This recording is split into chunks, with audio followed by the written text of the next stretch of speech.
Arr, grog. Cool. Well, I guess we ought to talk about the archers. Yeah. Well, is that a good enough? Is that a good enough intro? All of that. Yes. Just bleep out anything that's like we can be sued for. So everything then, Matthew. All right. Before we get to Cocky Matthew, Keri and I were having a little chat during the week and about Adil Shah going through the various employee files. And what do you think he would make of your habit of working naked? And actually, to that point, can you tell us what the clothing situation is? Are you oiled up? I'm not oiled up. I've got a pair of kind of like very comfortable grey, like tracky shorts on. It's absolutely boiling here today. It's a roaster as well. I sent you guys a photo of the street temperature as I was making my way home. So, Keri, can you detect any shame in his voice? No, and I'm now issuing you with a final written warning. Yeah, I was going to say, this will not merit a bonus payment, will it? No. Despite the roaring success of our advertisement placements, Matthew, you'll be getting nothing extra for this episode. I did get some DM slides about the calendar, but you know who you are, who messaged me about that. Yeah, well, there were some blatant requests for it on Twitter as well. Oh, and on open Twitter as well. Yeah. I'm not a jealous type, but I have to admit the level of thirst for Matthew compared to the complete absence for me is, a little bit of a dent to my ego. I mean, he's not that much better looking. I don't think people have seen you though, Peter, enough. You need to get your face and bod out there. You were teasing that you were going to expose your ankle a couple of weeks ago. I'm going to be beautiful like Matthew again. The reason it's got to happen is my little brother and I, we're going to, ready for middle class voice, we're all going on a holiday to Center Parcs in about a month and a half. So I'm going to be in a swimming pool with my decade and a bit younger brother who works out every single day. He's got his own gym in the garage. And so I need to cleave some fat off so I don't want to kill myself standing next to him. Oh, just have some fun. Is crying in front of your children fun, Keri? Because that's what's going to happen in the moment. Is he happy? He is. He's a really nice guy as well. Bright, funny. Unlike Roy. I was going to say, if the gym equipment is still there, unless the people have already come to take it away. Very nice segue, Matthew. There's 2 segues there that we both attempted.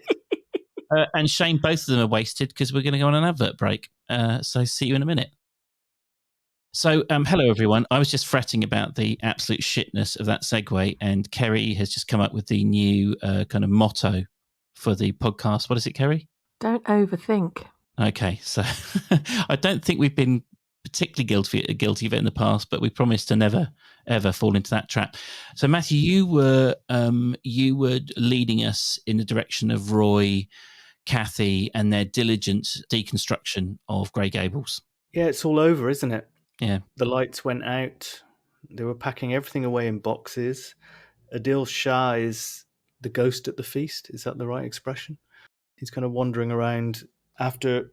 I mean, he's been brought into this situation, into a professional setting with essentially been invited in, and he's overseen other people's removal from the company, which is just a little bit, do we know anyone like that? I've worked at a company where we turned up, me and a few friends, several of whom I'm still in touch with after 20 years. And pretty much the day that some of these guys were starting, the boss said, everyone gather around. Yeah, we've been put in administration. And then shortly afterwards, some people turned up and it was like, yeah, we might buy you, we might not. But in the meantime, we're going to run the place. And it was very much an Adil Shah situation.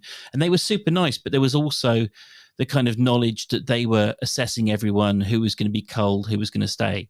So it was very similar, actually, and quite odd. But Peter, was that a sort of corporation that was big rather than Jim Lloyd? Not Jim Lloyd. What's he called again? Oliver I've forgotten who he is. Oliver Sterling's 60-room hotel. It was a startup done in the original .com, started by Peter Powell and a bunch of Radio 1 DJs. Yeah.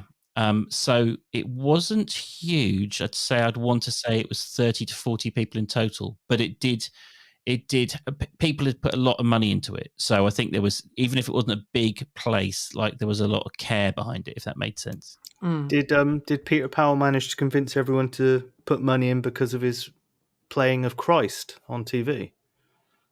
Oh, that's Robert Powell, isn't it? I would love it if Peter Powell did that. That's Robert Powell. Sorry. He probably thought he should, though. One Christmas, I found a cache of. This is actually, I think, when the company was shutting down. I found all Peter Powell's old, like platinum and gold discs. So those were that Christmas. That's what all of my friends and family got. That sounds like a tongue twister. Peter Powell's platinum playlist. Yeah.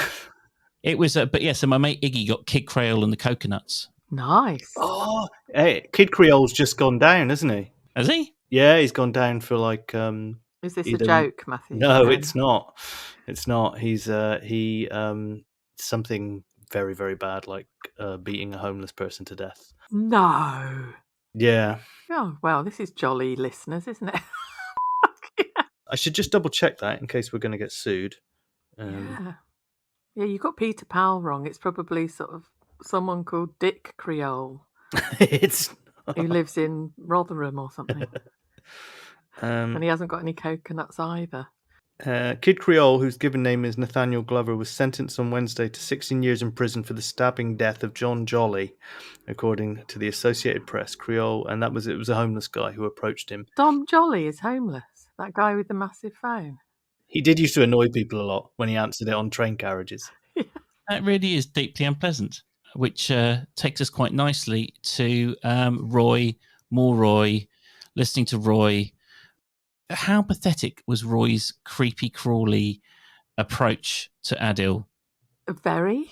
Yeah, I thought that scene, I think I put something like weird scene klaxon in my notes, where he was properly enjoying Roy squirming.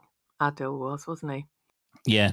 Oh, well, I'm sorry, but didn't you told me that you didn't want to ever set foot in this building again, Roy? Keri, having just finished managing a huge team at a big company, do you think that was deeply unprofessional or sort of acceptable in the circumstances? I think it was deeply unprofessional considering the circumstances. I think Adil is a nasty piece of work. Right. People are, Roy was a bit of a dick for kicking off, especially because you need to think about your future opportunities. But in the heat of the moment, you would be really upset, wouldn't you? I mean, he didn't do anything too bad, I don't think. And if he's the right person for the job, then don't be horrible to him. It's just a question of... Yes, it works both ways, doesn't it?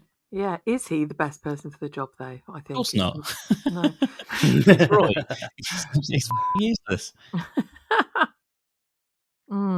The other week I said, I don't really know what he's been doing at Grey Gables all these years. He did actually mention some of the stuff he's been doing, which was working out people's overtime. Oh, he carries a torch around. He's been doing that if anyone needs a torch.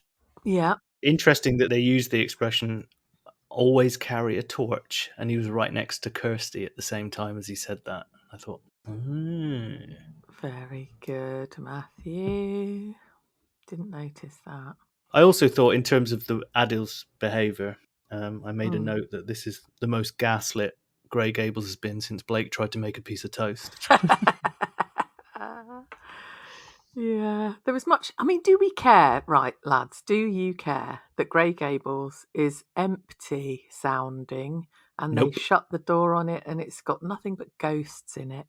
That seemed to me to be the kind of misstep of the whole week. They completely overestimated how much we cared about Kathy, and also their kind of big finale for Grey Gables was incredibly anticlimactic as well. Because, to answer your question, I didn't care about either. Nope. Imagine if you just started listening to the Archers in the last couple of years. This would have just Thursday was just playing the hits via Kathy, wasn't it? And I don't mean ABBA, Man After Midnight, which was playing at the disco, wasn't it? Even as someone aware of the stories of the floods and etc. and the tiger skin onesie, and it's like, I don't care about this. I'm not, and I don't want to be that. I don't want to Peter the shit out of this week, but I just did not care about that episode at all. I didn't engage with it. It didn't tug at the heartstrings. I did like that bit where Kirsty says it's full of ghosts, and I thought like one of them's going to say, "Yeah, that poltergeist in 47 that smears feces all over the wall." A quick side note, listeners, if you think it's fair that my name has now become a verb for basically a kind of a synonym for of lack of care and dismissal of the Archers, then send us a note. I feel it's a bit unfair, but I turn up, don't I? You do. You care enough to be here, don't you? That's surely more than enough. I'd say it's almost fanatical, all things considered.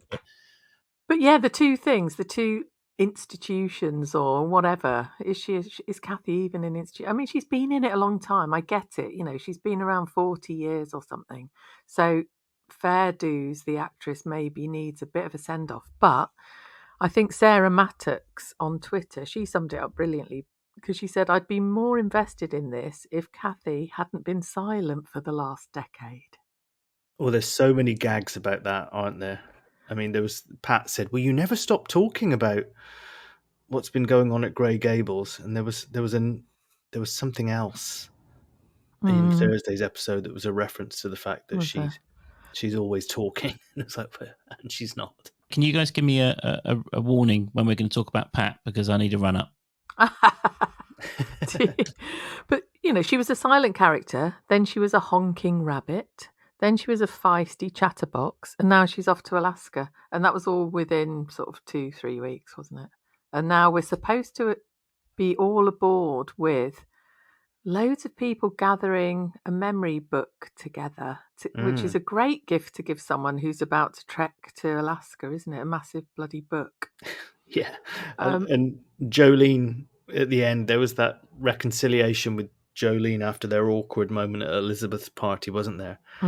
She's like, was it you that dug out all those photos, Jolene? She was like, yeah, do you think Kenton would have done it?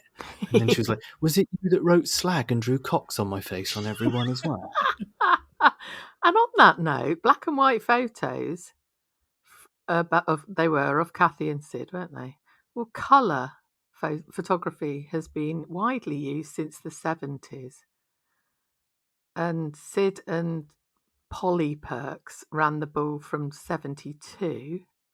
And then Sid ran it on his own. And then he married Kathy in 87. So why were they into black and white photography for Kathy and Sid? Were they too sort of horrific to look at if they were in colour or something? I do love it when Keri flicks into Rain Man mode. Doesn't happen very often. Never wear Kmart, never wear Kmart. But yeah, I mean, but I've said this 1,000 times. I don't know. You invest so much in the script writers' accuracy, and they're always going to let you down, Keri. They're never going to get it right. First time I met Keri, she asked me how old I was, and then she asked me the day I was born and my date of birth, and she accurately calculated how old Brian Ferry was on the day that I was born. It's a load of shit, Matthew, but it's very funny. I've got the shittest memory, honestly. My daughter's quite a Rain Man woman. She can remember what she was wearing on certain dates and things like that. Very strange. I'm pretty good at that with dates. Gosh. And, I can tell people like almost certainly the year going back 30 odd years when things happened based on where I was living at the time, who was dating, who the flatmates were. Blimey. Yeah. So, do you think Kathy Perks deserved a This Is Your Life for going on a holiday? I know she's left the Grey Gables, hasn't she? But as is so often the case, it's not necessarily what they've done. It's as much about how they've done it. They did it they overplayed it. It swallowed up, a couple of weeks. We had 2 big episodes centered around Kathy, which the thing is, she was always. I mean, I've nothing against Kathy, but that's kind of the point. Like, she's not a Russ who kind of gets people kind of, foaming at the mouth with anger at what a kind of pompous sod he is. And she's not a kind of a, I don't know, who's a super nice character. Someone like Tracy, who kind of like, you're kind of drawn to, you feel warm to. She was always a bit of a kind of polyfiller character. Oh, if Jim left, it would be, oh my God. Yeah. Which makes it all the more ridiculous then, doesn't it? That we're supposed to be very upset. I don't know. they trailed the idea that the Grey Gables send off was going to become some kind of like massively out of control bacchanal. It was all going to go pear shaped. I think we all thought when Adele said to Oliver, "Why don't we put some money behind the bar for them?" It was like, oh God, this is going to go wrong.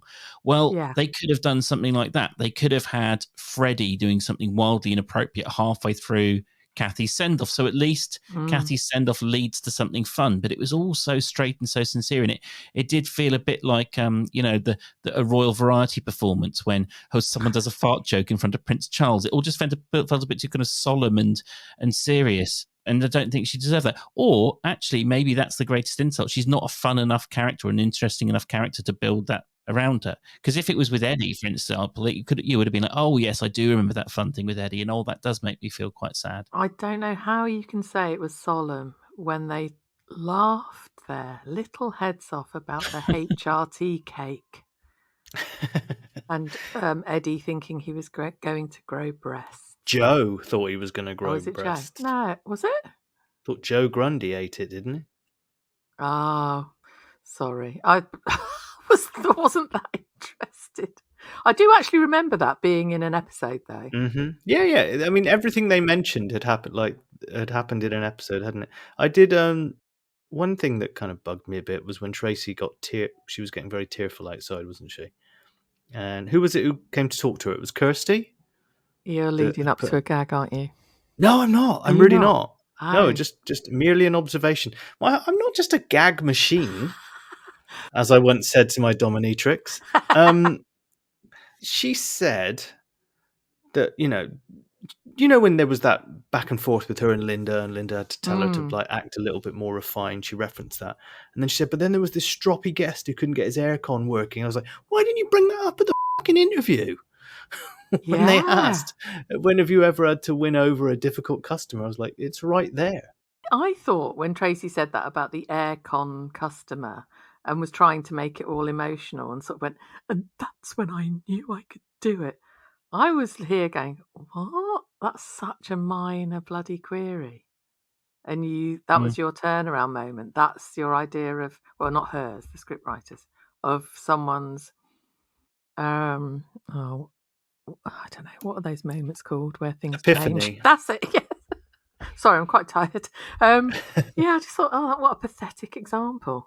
When I was editing last week, Keri, there was a bit where we didn't disagree with each other, but I think I was talking about Tracy's interview and how and basically it took us a while to kind of sort of understand each other when it came to Tracy screwing up her interview. And I think some of the subtleties of that, it's the same thing here. Like, I get that Tracy would have been nervous about going and working at the big posh house when she's had a rough time of it and she's been stuck at home looking after the kids and blah, blah, blah, blah, blah. I don't get that Tracy would be in a moment when she's helping someone frozen or suddenly incapable. It just doesn't run true to me. She's such a capable woman, and maybe I'm too much of a fan. Maybe it's like Emma and Russ and all the others. Joy. I'm so much of a fan. I can't allow myself to just believe the script, but it doesn't ring true for me. Yeah, and also she's quite a breezy person, isn't she? She would sort of go, and really at ease with people. You can hear her sort of going, oh, don't worry, I'll sort that out for you. You go and have a whiskey or beer or go and have a walk on the terrace. It'll be right as rain when I I'll just blow on you. Yeah. And it'll go in my my personnel file. Disciplinary. Yeah. The other obvious thing that Kathy said was, I've bitten my tongue for long enough. Was what she said to Pat. So I was like, oh yeah, okay, we see what you've done there. Kirsty was talking to Tracy. She was quite upset. Kirsty found her sobbing, didn't she? And then Kirsty sort of went, yeah, let's go and show our feces. We're not the ghost in room 47, Kirsty. That's what I thought you were going to say as your joke. Oh, you underestimate me, Keri. Well, it was quite a shit joke, actually, wasn't it? Literally. Oh, yep. I think we should have a jingle for Pat Chat with like one of those like slowed down heavy voices from like Radio 1 in the 80s. One of my favourite podcasts they've created it's just all jingles now because they create jingles for everything. It's like jingle inception. There are now jingles for different different references to the jingles of the jingles.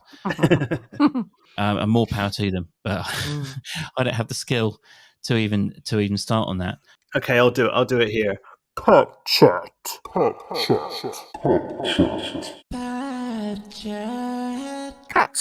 Okay, I'll see if I can find some reverb and some auto tune for that. Okay, type that into YouTube for a tutorial in a minute. So basically, here it is, right? And I'm not talking to you guys. I'm not talking to the listeners. I'm not talking to the actors. I'm talking very specifically to the script editors and to the script writers, right? Don't fucking dangle Pat being taken away from the archers and then reveal it as a funny little joke 5 seconds later. We have feelings. We have to get to sleep at night. We have different stresses in our life that we have to juggle. Do not do that. It is cruel. It is unusual. It's unpleasant. I'm sorry if my anger's coming across. I'm sorry if it's a bit not particularly relaxing for the listeners, but don't. Yeah, the thought of her going off to Alaska with Kathy was so marvellous. And when Kathy said, we'll be like Thelma and Louise, and I thought it's more like Thelma Barlow. And I couldn't think of a Louise, so I put Louise Theroux. Okay. That was the best I could do. Yeah, you're right, Peter. Do you know if Peter was in shock there because you said you're right, Peter. I don't look if Pat's going to Archer to be in in any movie, not Thelma and Louise. I want it to be like Grizzly Man and to be torn to shreds by the ursine occupants of the northwest tip of America. I was willing Kathy to punch her because she said, I've been lying asleep with my fists clenched as if I want to punch someone. I was like, just fucking punch Pat now, please. Well, I just expected Pat to go, hey, Tony, come here. Oh, yes. Kathy needs you for a second. Also, she said that they couldn't do anything now because it would just disrupt their routine if they... No. What was it she was saying? That this was all about Natasha and Tom leaving, wasn't it? Yeah. It wasn't about going on holiday on a road trip with Kathy. Because they were moaning so much when Tom and Natasha moved in, and Kathy was pushing Pat's buttons about that, wasn't she? Oh, look, you're doing their washing and now you're doing their ironing. Yeah, and she said, well, when they first moved in, I was like, yeah, you were slagging them off. You were right, twat. Yeah, for like a whole week behind their back. But then we thought it would disrupt the routine. I was like, what is the routine in that house? Wake up, humiliate Tony, breakfast, hide all his trains in a muddy puddle, make soup. Yeah, cock and ball torture, and then breathe. She did not like that Kathy had kindly donated April Cottage. I think she thought she was doing them a favour, wasn't she, by getting Tom and Natasha out of their hair. And it's literally just down a lane. A heavily pregnant woman walked it very quickly. That could be up to 20 minutes walk away, which, as we know, 20 Archers minutes or miles is, maybe several hundred for a normal human being. At least it means Adam won't visit then. I don't think they've actually done the maths on this, because if at 24 weeks, if Natasha's the size of a house, why are they moving into a cottage? Our neighbours have twins, and they're very young, and they've got a little boy as well, and they're doing very well. I've got to commend them. They're coping, but I mean, the first 6 months, the dad aged something chronic. I mean, He's bounced back a bit now, but it's like Tony Blair and Barack Obama when you look at before and after pictures of them. It's pretty extreme, the effect it has. So Tom's not built for that, is he? No, I don't think so. I mean, and Kathy's going to rent it, I presume, because she said that she didn't want to cut her ties completely. Yeah, it's a rental, isn't it? Yeah, I like how Natasha went, I like the look of that telly. That's going into storage. No, that's going to a son. Oh, that's right, son. Some of it's going into storage, isn't it? Which, again, when you're going on holiday, would you do that? Don't know. I suppose it's for a year. Did you think Kathy was going to take the job at any point?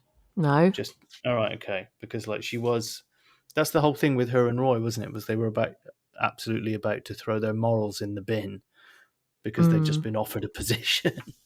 It's very easy to be smug after the event, but I bought into the sense that this was Kathy's farewell week quite early. And so, yeah, it was when that happened, the whole kind of negotiation, I was kind of immediately like, so it was there was no tension at all. It was even more boring for me than it was for the people who hadn't guessed. How did they sell it to her? What was the job title in the end anyway? I kind of missed. Liaison. What was it? Liaison manager or something? Was it? Right, okay. I mean, I know when Pat asked her, so what's this job? And she said, well, it's to help manage the transition to the new format. Hotel. I know I've petered on quite a lot the last few months, and I petered a bit today. But I'm gonna try and be a bit more like you two, a little ray of sunshine. But I was just thinking about, Kathy being liaison, and obviously then who would she bring in? Who would she? So obviously she might have the opportunity to hire people to help her with that as the months go past, as the development goes on. Mm-hmm.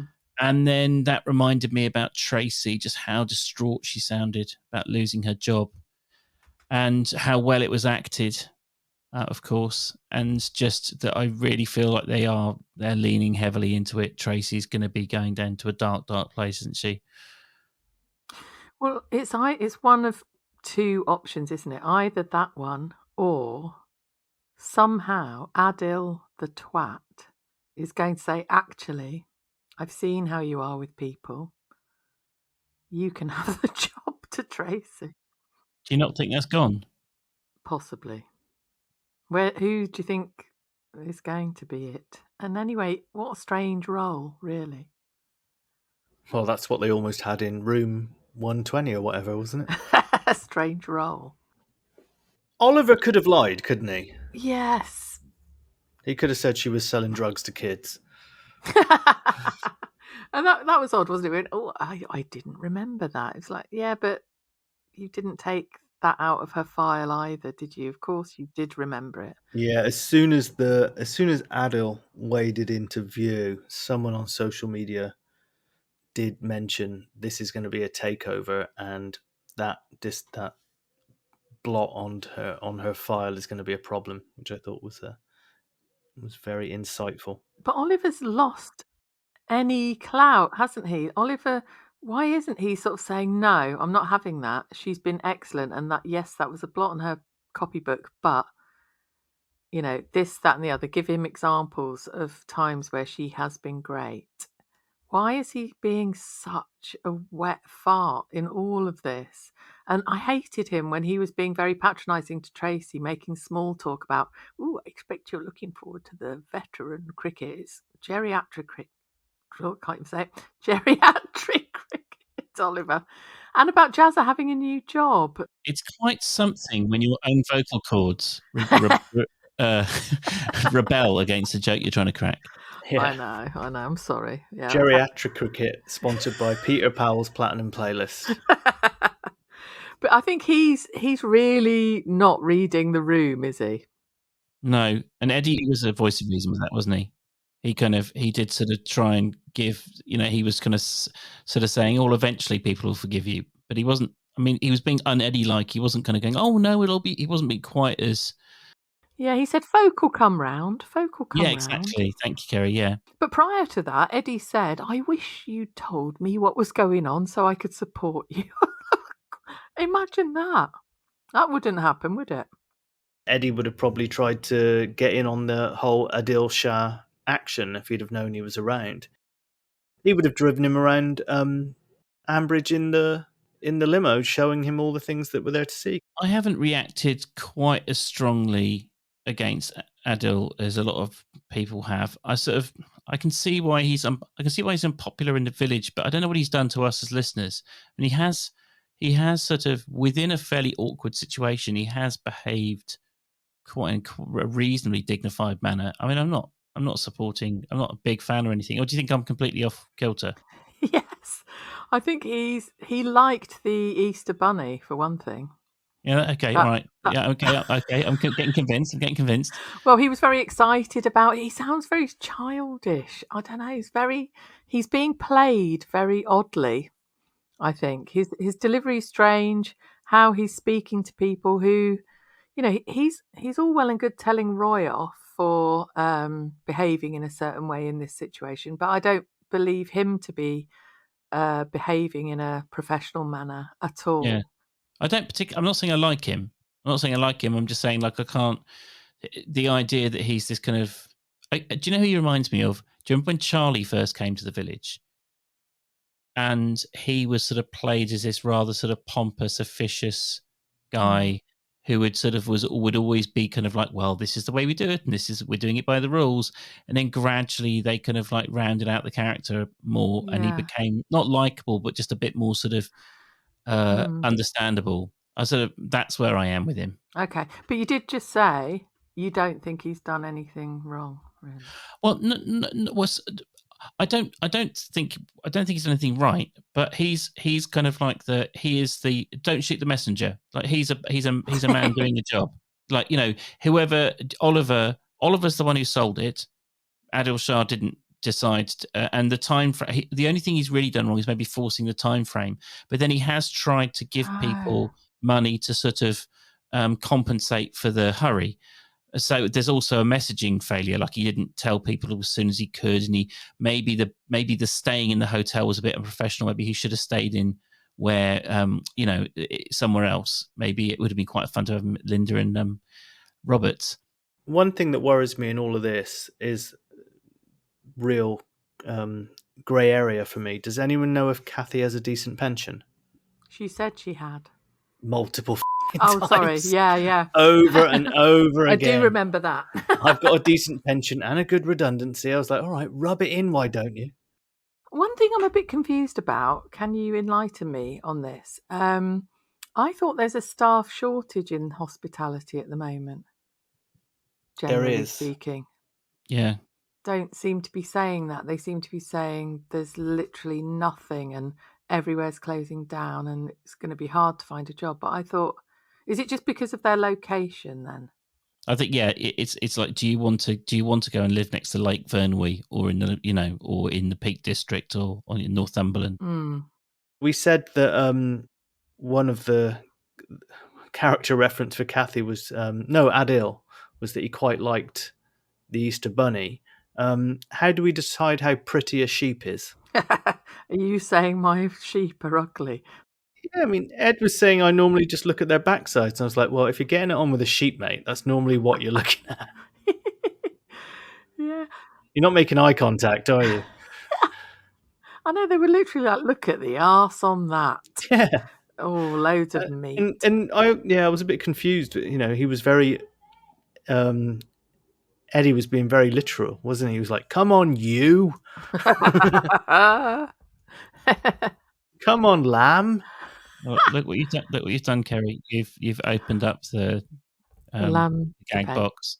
The lamb box. Yeah, do you know what? So, talking of lamb, like I enjoy doing all the bloody time, I went to Blacklock Chops last night in Shoreditch and had an all-in, which is basically that doesn't happen in a private back room, by the way. I shared with another person this heap of various chops and cuts of meat. I feel like seductive saxophone music should be playing as you're describing this. Let me look them up, Matthew. Oh yeah, they're shut for the next week apparently. Issues with the stock keeping. Yeah.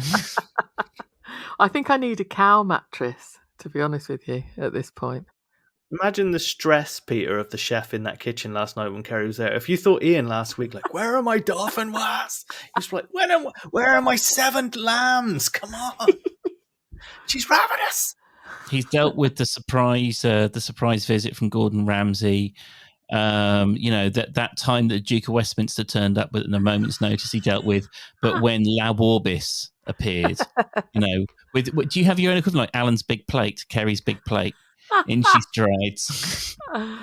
Oh, it was glorious. I'll share photos with you afterwards, and anyone else who wishes to see the pile of meat. It's not even a joke because we do share pictures of meat counters when we go to the butchers. So it's not an exaggeration. Guys, we've got an advert now. And then Matthew, a big announcement. So Matthew, please take it away. Well, guys, yeah. I mean, I wish I could be with both of you when I made this announcement. But I can't be. And it's just to say that I got a lovely message on our Instagram from Kate, Oh, thank the who Lord. lives in Australia. And yeah, I'm going to read it to you. It says, "Hi, Matthew." I'm not going to read it in its entirety, Kate. Don't worry. You're not going to upset anyone. "Hi, Matthew. Mega Archers fan Kate from Australia here. I've listened to every episode of your show from the beginning and only the last 3 weeks in real time. Love your work, all three of you." So she's gone right back through and listened from the beginning. Oh, That's dedication, isn't it? yeah. This is the bit I really like. "I lived in the UK for 2.5 years in the early 90s and was a devoted omnibus listener. I was so sad to leave the Archers behind when I came home, but then the joys of the digital age arrived and I was happy, and I was back to happy years. I know how that feels because I lost complete contact with the Archers when I moved to Australia in the early aughts. Back in 1951, when the show began, my great-grandmother, who died over a decade before I was born, was a devoted fan. The love of the Archers skipped 2 generations, but now I feel this bond with Great Granny, especially when I hear Peggy. Across all those years and half a world away, we're listening to the same actress in the same show, which is wild." And then she said, "I'm going to leave you with some photos from Australia. Keep up the good work. I love it. Cheers, Kate." Isn't that lovely, huh? Yes. How And then- marvellous. And then she sent me some photos of a brand of eggs with this guy's smiley face all over the box, and they're called Josh's eggs. And you can choose between Josh's ethical eggs or, if I'm reading this right, Josh's rainbow eggs. Rainbow eggs was something totally different when I was in my 20s. that was something we used to get in for the weekend. And then she sent photos of a farm called Brookfield, which she passed as well. There is a little footnote to this story because I was reading this in the morning when I was barely out of bed, and I accidentally hit video call to Kate. Oh, no. Yeah, and then Did you? freaked, and then stopped, and then cancelled the call, and It's then just sent the her a most message. convoluted way of getting out of a Me Too moment. I know. And then I said to her, like, Matthew. I sent her a message saying, "I did not mean to call you," and then she wrote something back saying, "That's absolutely fine. You can call your Archers correspondent in Australia anytime." And then she video called me by mistake, and then sent an apology, going, "Oh my god, I just hit that by mistake. What have I done?" So like, that's heroic. I'm loving this. Yeah, it's great. Love you, Kate. I'm going to share those photos up on our social media as well. I asked her, and she said Brilliant. it's fine. I believe So, she does follow us on Twitter as well, I think, and we follow her too. So thank you so much. yeah. So anyway, the Instagram and for that is at the Cider Shed Pod, and you can find us on Facebook, which is ever growing. And someone really liked your description and empathy with Tracy going around the supermarket on a budget. Last week, they said they really kind of, that kind of struck a chord with them. And they could tell that that meant Yeah, something. now she's like Prince Andrew with her stories of eating chops in Soho. Eating piles of chops in Shoreditch. Thank you very much. If I got that all mangled, our Facebook group is the Cider Shed Podcast. That's where you find us. Oh, that's so nice of you to share that, Matthew. Honestly, really enjoyed it. Cool. Yeah, we don't do enough of that, do we? We don't, yeah. Twitter is at the Cider Shed Pod, and we have 2,124 followers and increasing all the time. And we've recently had some amazing reviews. Please go and look at our reviews. They're hilarious. The last 3 or 4. Thank you so much to those contributors, because we don't know precisely who you are, but they're hugely appreciated. We share them on WhatsApp between our little group of the 3 of us, and it honestly means so much when people properly get us, I think. Yes, there was one today. There's one today in particular that if I could have gone back in time a year and a half, or however long ago it was, a year and a bit, to Matthew and Keri when we were first talking about it, it would have been a synopsis for why we do the show, and just trying to not take it too seriously, but still be passionate, I think is what it's all about. Is that what you do in your sex life, Pete? Right, look, stop laughing, Charlotte. Stop laughing. Come on. Let's take this seriously. Yeah. That's a pretty good place to end, I think. Yeah, why not? And if you want to know about Peter's sex life, it's hello@thecidershed.com is the email. Well, there's a whole big chunk of the dark web where you can find it all. So there's all the videos, pictures, the whole lot. Kabuki masks, shadow puppets, everything. So thanks, everyone. See you next week. Yeah, see you next week. Do you think Kira's going to have a breakdown? I've just remembered. Anyway, bye. See ya. Bye.